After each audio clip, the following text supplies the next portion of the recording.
We respectfully acknowledge that this podcast was recorded on the unceded ancestral lands of the Lheidli First Nation, on whose land we live, work, and play.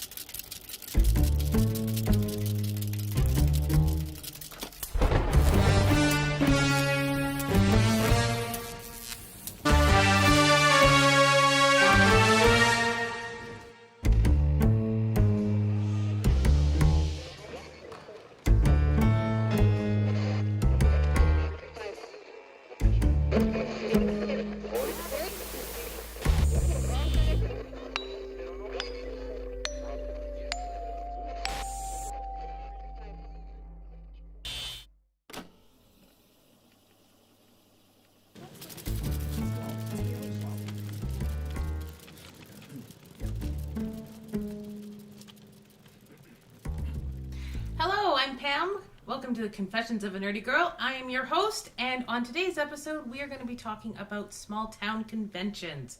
Do they compare to bigger cities? Can we compete with them? What are some of the challenges and advantages to these small town conventions?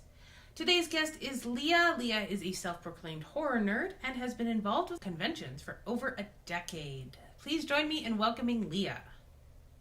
Hey Pam, thanks for having me on your show today. Such a pleasure to have you here today, Leah. Tell the audience a little bit about yourself.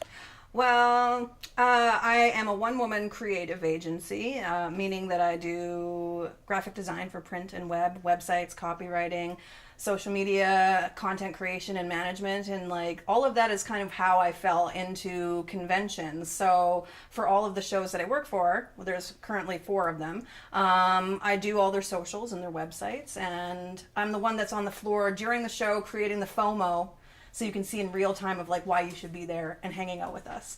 Nice. So you get to do all the advertising and really get into the thick of things. I mostly do the social advertising. There's other people that might do like the SEM ads and such online, and there's also like print and there's radio, but I'm the one, we're on our phones 24/7, right? Yes. So I'm the one that's in your face 100% telling you why you should be coming to the show and to see your favorite celebrity. Nice. So what was the first convention you got to work for? The very first one that I got to work for was Northern FanCon, and I believe it was their second year. I missed the first year, but I've been with them ever since. And that was so long ago, and my role has drastically evolved in that time. Like in the beginning, I had a team of people, and we would all be like going to different, cosplayers or celebrity guests, or taking photos of what's happening on the floor. But then things just kind of fell to the wayside, and I took over all of it. It's a seamless process now, just taking a picture, putting up in all these places at one time. Yes, I've noticed that they've got a lot of live updates when you're there, so that's actually really beneficial. Yeah, it's really fun. I pretty much do have the best job on the convention floor because nobody really cares what I'm doing or where I am, and I have full access to everybody and everything, and it's really great. They're long days though. They're very grueling. Like usually a Saturday night, the middle of a convention can be, up to 20 hours because just because the show's over doesn't mean, like there's after parties, there's other events that are going on as well. So it's not the same as when I started, at 37. I'm 47 now, and I'm like, might go sit this one out, go to bed. You got to kind of prepare all year this is the day where I get no sleep all weekend. Yeah. But that just adds to the hype because there's always that atmosphere of go, go, go. And I mean, I don't usually go to the after shows, but I'm usually there for the full 8 hours, door opens to door close. And even then, like I take the Monday off work because no, I'm not going to work. Oh, my clients 100% know I'm not working on a Monday. I'm usually like lying on my couch. We call it the FanCon blues because, there's so much planning that goes into these shows for so many months. And then, you have like the best weekend ever with all of your friends that, that you made before, that you made that weekend. And then all of a sudden, poof, it's done. It's a little bit different now though, because we do have like 4 rolling shows at a time. So it's like, okay, have my Monday off. And then I go back to, what's next? Yeah, you don't have too much downtime, too much of that blues, as you said. That's a good way of describing it, actually. Yeah. Well, you put your heart and soul into these things, and then all of a sudden it's like, oh, it's done for like a whole year now. Yeah. We have 364 days left. But like right now at the same time, I'm working for 2 shows that are ticketing. There's one in September in Grand Prairie. That one is called Grand Con. And then like at the beginning of October is a brand new show down in Burnaby called MetroCon. So it's very back to back to back to back. Yeah, they're just going to keep you busy. Yes, I'll take it. I like it.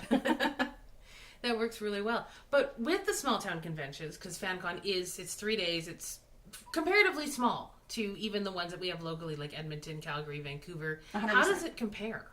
Honestly, I've actually only been to one other convention that I'm not associated with, and it was before I worked in conventions, and it was Calgary Comic Expo. Fantastic, but it's huge. There's so many people, and one of the things that our celebrity guests constantly say to us is they get to spend more time with their fans at the tables and have full conversations with them. It's a lot more laid back and relaxed, and I think that is a big benefit, as opposed to, you know, like, let's just say I'm a huge fan of so and so and I'm at like a big, you know, Edmonton or Calgary or Vancouver, and I just stood in line for 2 hours and I get to say, you're cool, and they signed a poster, and like, yeah, that's meaningful, but is it as meaningful as, you know, maybe having a 5 or 10 minute conversation, you know, telling these people what it really meant to them or what it meant to you, you know, seeing their work and to get to meet them now. So I think that we, as mid-market shows, there's really that advantage.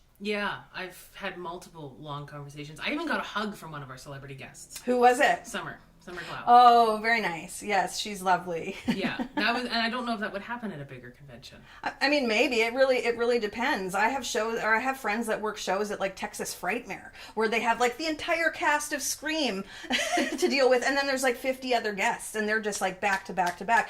In some cases, when guests do come, they're expecting it because they've done those big shows, and they're like, I've got 2 cash machines, and I need another handler with me to help with this, and they're very surprised at how laid back things are here. And they do get to, you know, make those meaningful moments with their fans on the floor. Yeah, and you can go back and forth, and you don't necessarily have to wait in line just to say, you know, if there's nobody there, you can go up and say, hey, how's it going? How are you doing? And yeah. I mean, don't get me wrong. There are specific guests, because sometimes a guest can only come for one day, and there's a lineup to the back of the building. But those people, like the celebrity guests, they still take their time with everybody, and I think like that's true magic. That's like, sure, you've got a picture or you've got an autograph, but I really think in our shows it's those moments and conversations that make a whole world of a difference. Mm-hmm. I got the wall of celebrity pictures and autographs. Oh, that's awesome. So you've been to FanCon numerous I've gone times? Every year since it started. That's incredible. Thank you for coming. Oh, I go every year. I have to. Yeah. Like, it is my social event of the season. That's awesome. But the first year that I went, my friends didn't tell me until like 2 days before, so I only got to go on the Friday. So I missed out on a lot. Mm-hmm. But that was because I'd already picked up shifts at work and I had to go back, and I couldn't drop them because I was the only one covering, and I was like, well, this kind of sucks. But ever since then, I have gone there. I see people every year. Like, sometimes some of my friends I only see at FanCon. Exactly. And like a lot of my favorite people that I've made friends with, they're the cosplayers and then the artists. And you look so forward to seeing them again because like they live in Vancouver or on the island or in Alberta somewhere. And it's just, even now, I'm, you know, texting certain friends. I'm like, I can't wait to see you in 2 weeks. And yeah, for me, it's making those friendships and seeing those people again, and then making new friendships too with people that come in. Yeah. And just having those conversations and being able to walk up and, you know, asking, did you get your cheesies? you know exactly what I was talking about. You know, you've got to have 100%. He's got to have his cheesies. I actually found on Etsy for him, someone made a patch of Hawkins cheesies, like, you know, that you could iron onto a jacket or something. Yeah. I was like, you need to frame this or put it on something cool. We need to give it to him at FanCon, because it's like that's his thing. He always comes in. He loves our Canadian snacks. Yes. Yeah, always just chatting with them and seeing the different evolutions of the cosplayers and the ones that come regularly. Oh my goodness, and the evolution of these people, because there are some diehard competitors that have been back probably as many years as you've been attending, and to see their evolution of, like, you know, maybe they started off as a novice and now they're in the Masters is incredible. And we're kind of living in a different age of cosplay now. Like, quite a few years ago we had the cosplay superstars, and they were a big deal. They were almost on the same level of a celebrity guest, but it's become so much more there's so much talent in each of these cities that they're putting in the effort to the level that these cosplay superstars were doing, back when they were a main attraction draw.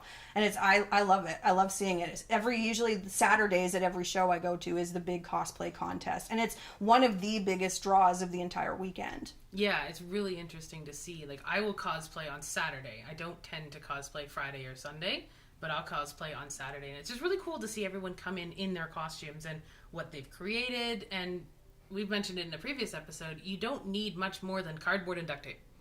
That's right. And we've had some really great other guests too, like Evil Ted, who's he's worked on movies and such. And his big thing is teaching people how to create items out of foam. Mm-hmm. And there's tons of people who've incorporated that. They've taken the workshops that we have at our shows, and they're like, oh, wow, I'm going to go and try that. So it's pretty cool. What have you cosplayed? What is your favorite cosplay that you've done? I need to know this. My favorite cosplay that I've done. I think my favorite one, and this one was a couple of years in the making, was I did a steampunk Ursula. Yes, so Very I had cool. a staff that I did not measure properly, and thankfully my roommate was coming at the same time, because the staff actually didn't fit in the car that I had at the time. So that was problem number one.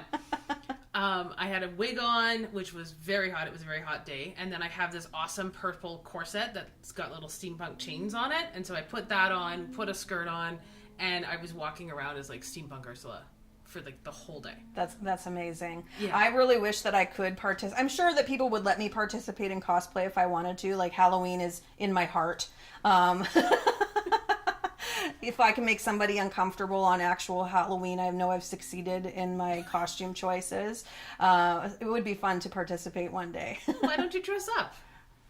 Because I'm working on the floor. Oh, that's true. So even though I do have the best job, you can see me running around with my head cut off because, I'm going to this, I'm going to that, I'm taking this picture, I'm creating the FOMO. It would be a bit hard to do that in cosplay. Yeah, and especially if I looked intimidating like a Silent Hill nurse or something like that, I'd be like, can I take There's a Pyramid picture? Head that comes every year.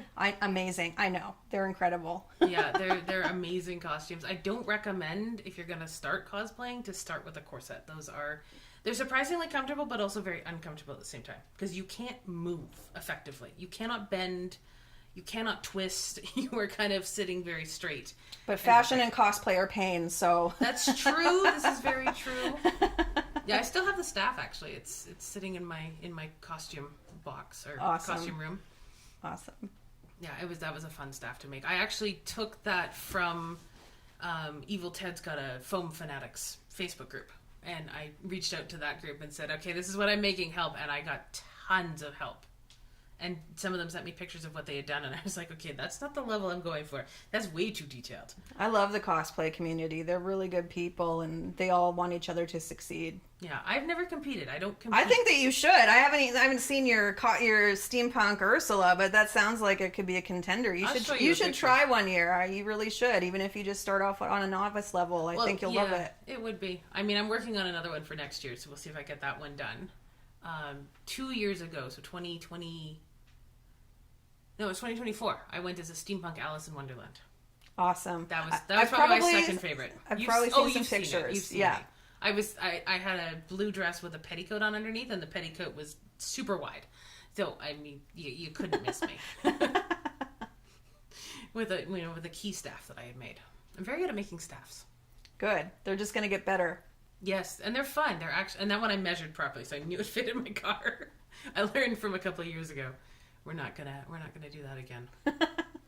But tell me, what's been your favorite cosplay to see? Because you've seen all of them. Oh, Lord. It's really hard to say. There was, not this year, the year before. I don't know if she's my favorite, but she's super memorable. She was Maleficent with, animatronic wings that, I think I saw that Yes. one. Yes, she was incredible, and the effort put into that was really cool. But anybody that goes up there, that has the courage, that puts the time into these, Prince George, they don't mess around. They're really they're really bringing their A games, especially as we move into the later years, for sure. They're all very cool. Would you say that's one of the advantages of being a small convention, is that people that do cosplay, even if they're novice up to masters, it's easier to see them? I honestly can't answer that question because I haven't been to other shows since, like I said, the Calgary Comic Convention, and that was so many years ago. I don't even know how huge cosplay was at that point. I don't know if it's an advantage. I would love to go to a bigger show and see what other people are doing, but like these contests locally in the mid-market level shows, they're getting bigger and bigger every year. People want to participate. Yeah, and then we've got the advantage. Our ticket prices are less expensive than some of the other bigger shows. Yeah, I can't imagine how much some of the the bigger shows, like I was saying, Texas Frightmare. And it's funny because I have a friend that he runs all like the food and stuff for people, for the celebrity guests. And he's like, Leah, you should like come and volunteer. And I'm like, no. Do you know why? Because we have it so good in these smaller shows, and literally, like I just told you, I can do anything that I want, be anywhere that I want to be. I get fed, I get all these things done. I don't want to go and like direct a line in Texas. I've had it so good, but I would love to go and check it out as a patron. Yeah, that would be really, really cool to go and see one of these. I think one of the ones that I'd love to go to is Dragon Con. Oh, which is happening right now. Yep, I've seen the Facebook things. Yeah. I'd also love one day to go to San Diego to Comic-Con. Yeah. But I hear that trying to get a ticket for that is probably ridiculous. I think Dragon Con is on my list of ones that I would like to go to just to people watch. They have over 100 parties happening before the show even starts. To me, that's insane. And we have like some of our legacy guests like Ming Chen, Mark Muir, who are there right now. They go every single year and they're like, you want to go for the parties. And like, just the parties alone. So people watching and partying. Well, that's an introvert's dream, is people watching. Yeah. You don't have to interact with anyone you don't want to, and you just get to watch everyone. And it's okay to stare at people. Yes. You sit there, and how many conversations I've had with friends going, okay, what is that? What are they going to be? What are they? And just trying to puzzle out what type of costume. And then eventually you'll go up and ask. Yeah. See if you're anywhere close. And they want to talk about their costumes because they put all that effort and time into it, and you want to show off the goods. Yeah. Yeah, I remember, it was last year. Or was it this year? No, it was last year when I was my Steampunk Alice. I had this little kid, she probably no more than 5 years old, came up and very politely asked if I could get a picture. If she could get a picture with me because she loved my costume. And I was just like, aww. I love seeing the little kids dressed up too. It's awesome. Oh, it's so cute. That little parade of kids that they do on Sunday. That's always fun. Mm-hmm. So are you local to, have you been in Prince George most of your life? I have lived in Prince George. It's the longest I've lived anywhere. I've been here for 27 years now. So okay. We'll count you as a local now. I'm pretty sure I'm a local now. So have you noticed any difference with when you moved 27 years ago? Cosplay, or at least conventions outside of bigger cities weren't a thing. Now we've got the smaller convention. Have you noticed kind of a difference in the nerd culture in Prince George? Have we kind of seen it appear? There's different levels of nerd, right? Yes, there's many people like me that are like the subs. horror nerds. Then, there's like the Star Wars. I think that when in our off hours, shall we say, we display it through our t-shirts. We display it in our home decor. Yes. My entire basement is total nerd. It's like, that's where the nerd 100%. I think we see that differently in that way more often. But, so our founder, Norm Coyne, he's the reason that all of this is here. He started small by bringing in a couple of celebrities just for an autograph signing, and then it exploded into this big thing. And before that, I didn't see anything like that. Sure, I was an idiot 20-year-old with totally different interests at that point in time. Partying, having fun. Yeah. But he's the reason that all of this is here. Yeah, which is really interesting because when I grew up in Prince George and moved away around 20 years ago. And then came back about 10 years ago. It's probably more came back 30 years ago. Yeah. Ooh. Math is not my stock suit. I'm not a math nerd. Me neither. I will do Dungeons and Dragons, and I can do math in that context, but nothing else. But I remember growing up, and I did not announce that I was a nerd, because you didn't do that in Prince George in that time. And I remember when I moved back, I originally lived in Fort St. James, and my friends were telling me about this convention, and I remember just sitting there and having this complete confusion of going, Prince George actually decided to accept nerds? What? Like, how does this work? I think that the nerds have overtaken the world. It's cool to be a nerd. It is. It is. And they're the beating heart of the convention. So without us being nerds, none of this would be here. Exactly. And we must have everyone's come out now because everyone goes, and you always get a few that, you don't know if they're actually nerds or if they're there just for being social, which is totally fine. It's not please show your nerd card to enter. I think buying your ticket is your nerd card. Yeah. Well, we could have a little fun little scanner or something. How nerdy are you? Yeah. That could be interesting. But it's just been interesting to see how it's exploded over the years and how it keeps coming up and all the different events and everything. 100%. I mean, the fact that we have gone from, the Grand Con show is completely separate to the Fan Con kingdom that we lived in here. In the last, 2026 will be going to the third year for Island Fan Con out of Langford on the island. And then, like I said, we're starting the third show in Burnaby, in October. So that's quite the rise if you think about it in a decade time frame. Yeah. It's kind of insane. It is kind of insane. It's a lot of work, but we're kind of suckers for the punishment. Yeah, and we manage to sell out our vendors every year. Oh, vendors are also a backbone to these too. You can, especially in a place like Prince George where we want to support local, but maybe they don't have the things that we want, like finding horror things for myself. I can't find them here, but I could find them on a convention floor. And I bought quite a few things over the years because it's super cool. Yeah, one of the things that I do is I have a specific budget for FanCon, just for all. What's your FanCon budget? Oh, I don't want to admit that. I want to know. I'm not going to admit that on camera. It's grown over the years based on my spending trends. The last couple of years, I haven't completely spent it, but because I take a look, and I always go VIP. I've gone VIP since 2017. And so I take that first hour and I will actually take a look and see what's there. Yeah. Counting on your budget. Yeah.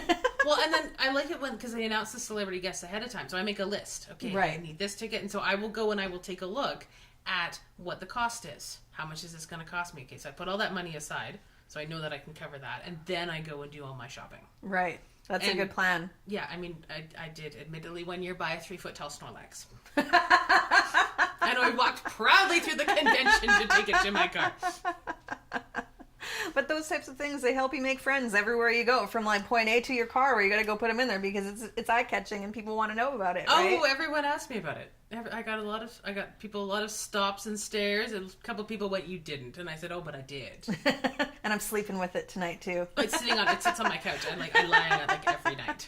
That's awesome. Yeah, I gotta fluff it up. It's getting a little flat. They did try to sell me the 5-foot one. Like, that's knee size. That one wouldn't fit in my car. That thing was huge. I don't know if I'd be able to take it, to carry it down the convention floor.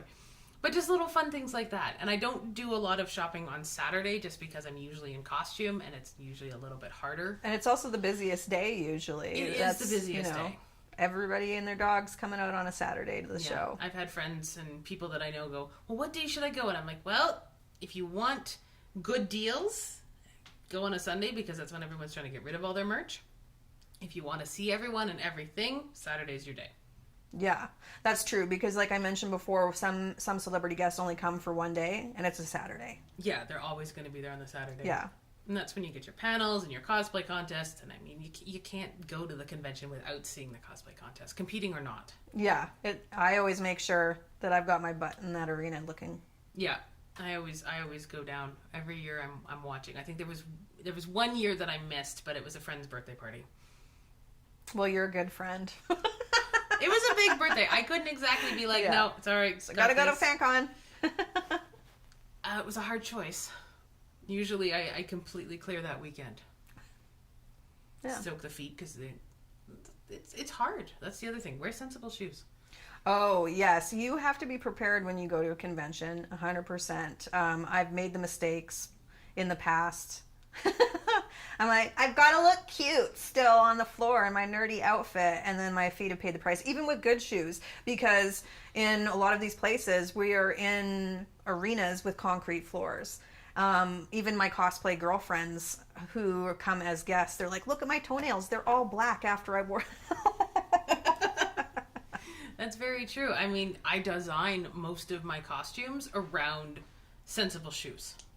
Yes.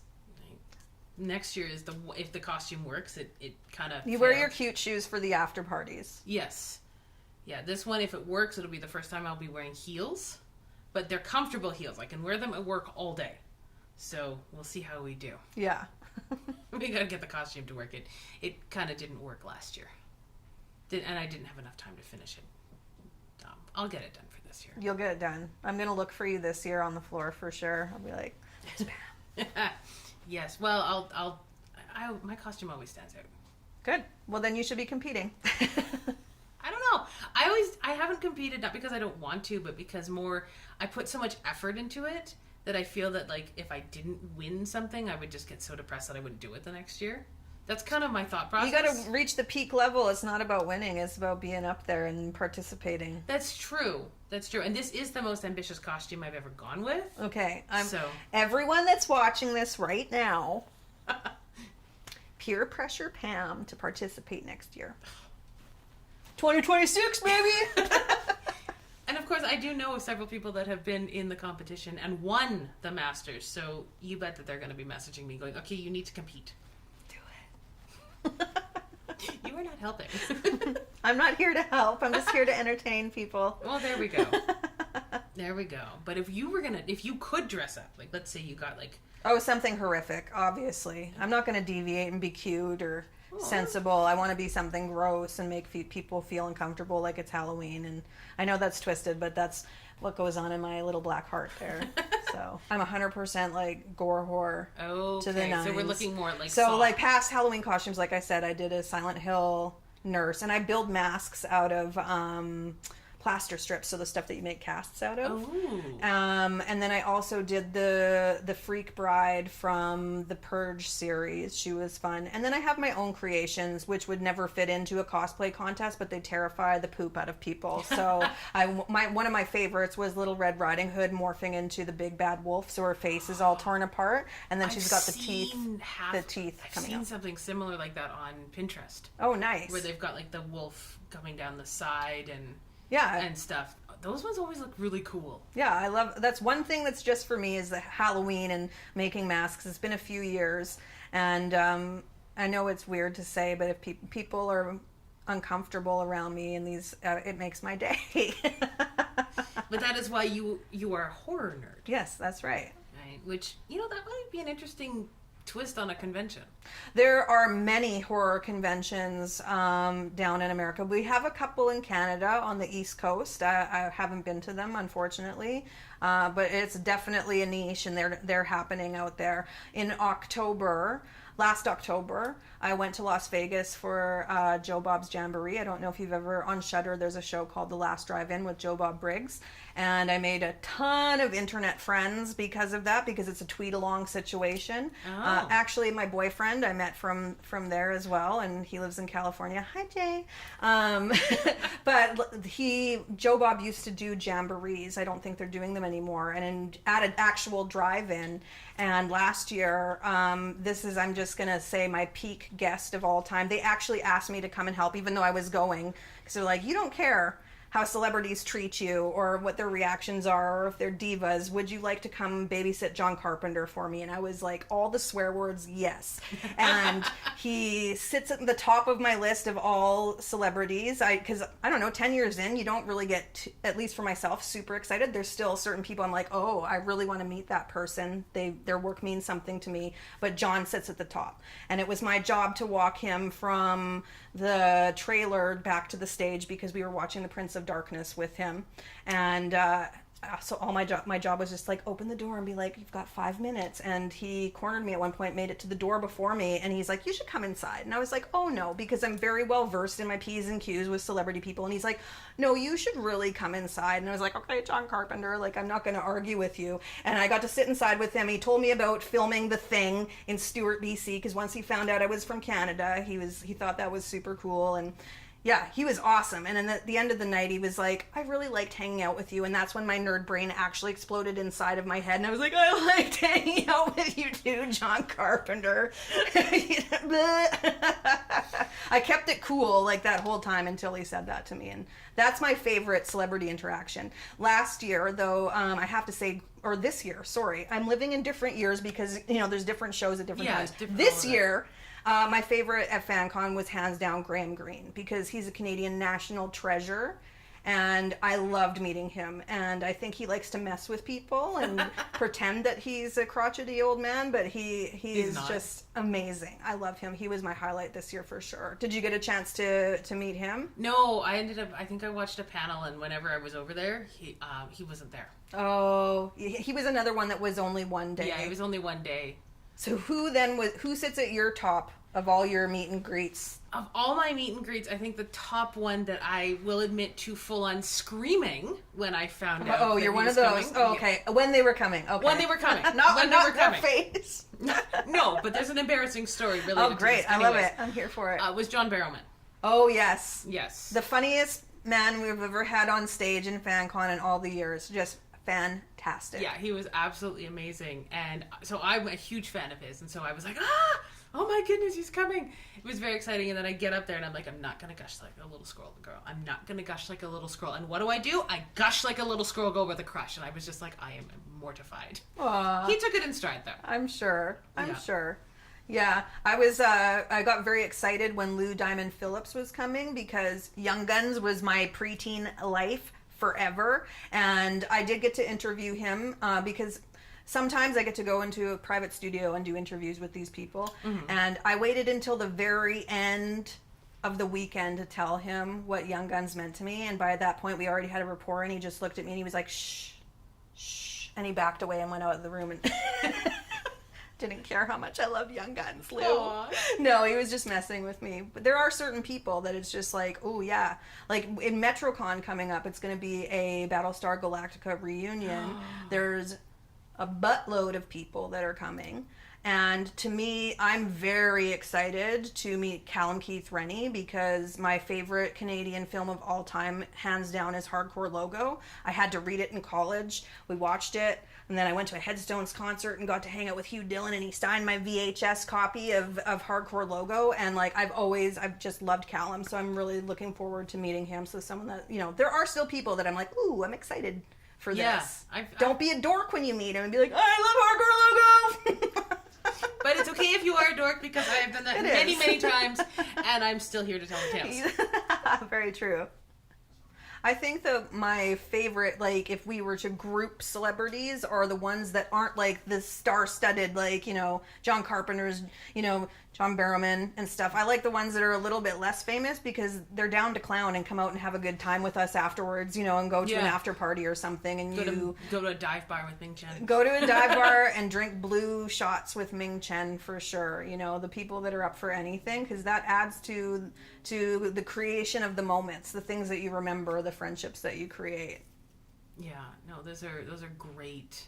It's great times, and it's nice that we can chat. Like, I've rarely had to wait in a fairly long line, and I mean, I go VIP, so there's always the VIP line and the regular line, but even then it's still it moves quickly. Yeah, it's not standing in line for 2 hours for 2 second of interactions. Like when we had Brett the Hitman Hart, people lost their minds for him. Oh, I remember seeing the comments on Facebook when it was announced. Yeah, like there's still those people that, like, and those are the lineups. And again, that's someone that comes for one day, and we've brought him to both Northern FanCon and Grand Con, and it was the same reaction in both places. And he is a lovely gentleman. I like him very much.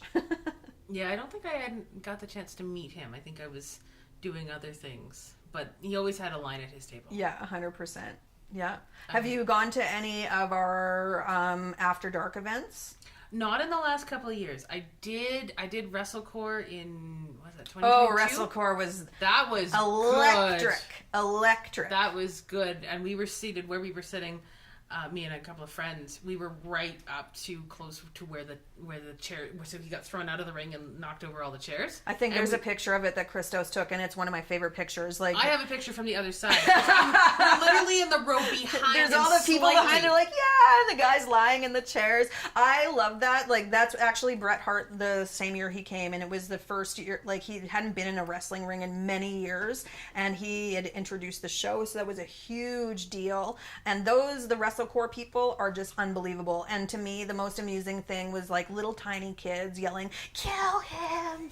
Kill him!" And I'm that like, was so funny. Yeah, you could just feel the energy in there. There was so much energy in that. That's one of my favorites. And then also, like, a fan favorite is celebrity karaoke. I haven't yet been. I need to Pam, I know. You need to go. Especially because the VIP, it's included in the ticket. I really don't have an excuse. You don't have an excuse. I really They're don't. very fun. Like, this year, Sean Gunn came out and sang along. And, you know, we've had other people, too.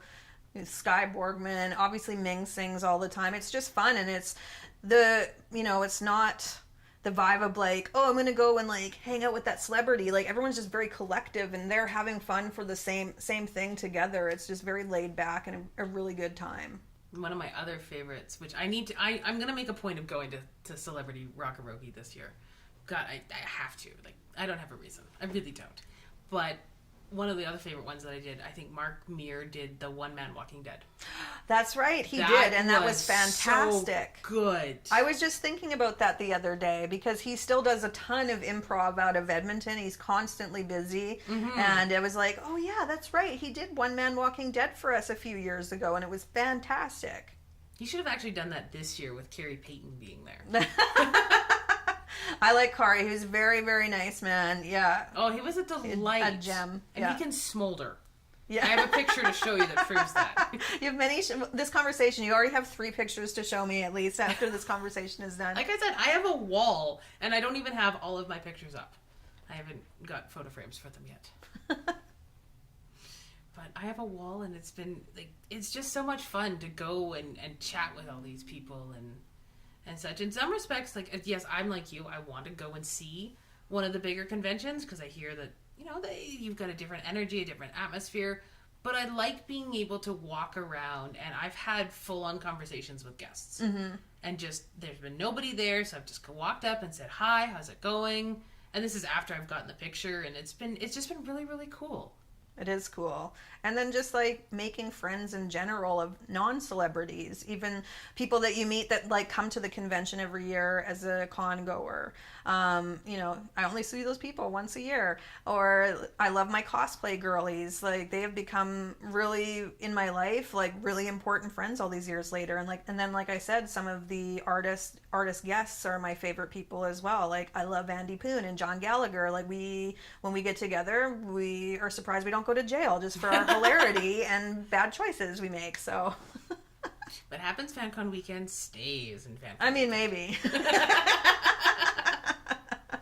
Not things I can talk about on this show. That's very fair. So I see we are running out of time. So I have one final question for you. If you encountered somebody who was not sure if they were a nerd or kind of on the fence, not sure, what advice would you give them? You know what? I don't think it matters if you identify as a nerd or not. In pop culture, there's something that everybody likes in pop culture, and that it's all in one place, in the convention. And maybe there's one person that you like that you saw from a show like 100 years ago, or maybe there's a specific comic book artist, or you have a slight interest in cosplay, or you just want to go buy something nerdy. At least go check it out once. Buy a single day pass and go check it out for a few hours. Like, my brother, he lives in town here, and I tell him every year, I'm like, come as my +1, I'll bring you to this. And for years, he didn't even come. And then he finally came the year before, and it was like the time of his life. So, and he's a very different genre of nerd. Yes. But he loved it. So give it a shot at least once. And like, the tickets are affordable, and usually, kids 12 and under with a paid adult get in for free. So you can bring your family with you. Do it once. Do it twice, just to make sure you didn't like it the first time. But I guarantee you, it was probably a really good time the first time. Sound advice. Just do it. Well, Leah, thank you so much for being on the show. We're really excited to have you, and we're looking forward to next year's convention. Thanks so much for having me, Pam. So now we're at the portion of the show where we have our confessional. This is where our guest gets to tell us something fun, embarrassing, or mix of both about themselves. So stay tuned for that.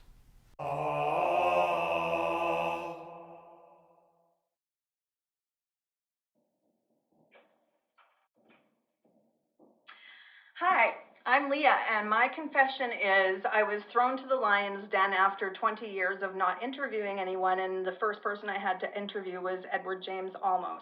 He actually stopped the interview to move the chair by the camera. He's like, let's do it like this because it'll look like I'm talking to you. And so literally every interview I've done in the years past is all thanks to Edward James Olmos.